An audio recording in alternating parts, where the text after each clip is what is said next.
I just came out of a racing family. My dad, my uncle, aunts, I mean everybody, just in my family raced and traveled the ranks, run street stock cars, modifieds, late models, and then, like I say, ended up in the sprint car world. I never even thought I was ever going to make it up into the sprint car ranks. As a matter of fact, my first, 2 or 3 nights in a race car, I thought I was going to be the worst driver in my family. But I can tell you, I definitely far succeeded anything that I ever thought I was going to do.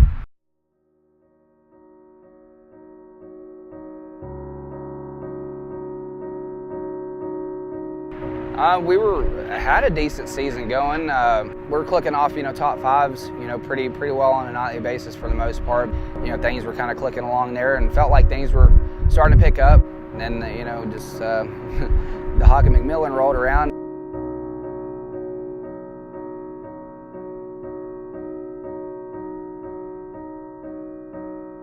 I definitely felt it. I was actually, I was so cold I was actually shivering while I was racing. And just as a driver, you don't quit, you don't give up, especially when it's your paycheck.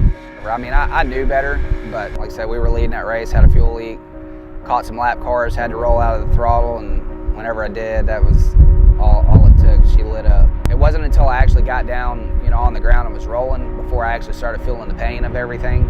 And then, like I said, it didn't take long. The fire crew guys hit me, I mean, within like 3 or 4 seconds after I was on the ground. So, I mean, they were right there. And, I felt, really thankful to be at a facility like Lucas Oil with their fire crew. They were great. We had to go through and do the skin graft deal. So we were actually up at the hospital for, I think it was like 2.5 weeks. And we actually got released like on November 14th, I think is what it was. And I got released, literally left the doctor's office, went straight to a racetrack. So, I mean, it couldn't have got no better for me. The first time getting back in the car, I was a little leery, and I was sitting there and like, I feel like I'm being sprayed with fuel and the car ain't even running. But as soon as you hit the switch, you're out on the racetrack, everything in the whole entire world disappears except for being in that race car.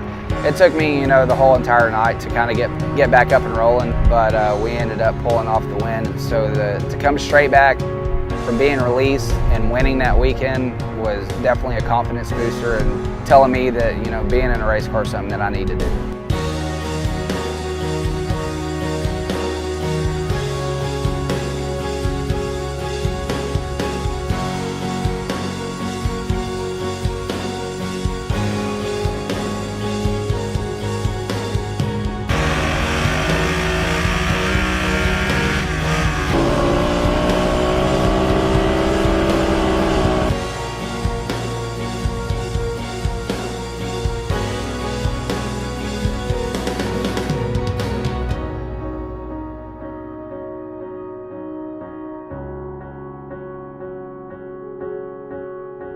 I don't regret it. I'll just take it as a life lesson, and it kind of helped me open my eyes to see life in a little bit of a different way. To go and compete on a national level, I mean, guys like me that have a family, you give up a lot of time, with kids. I'm definitely excited for what the future holds for myself and my family.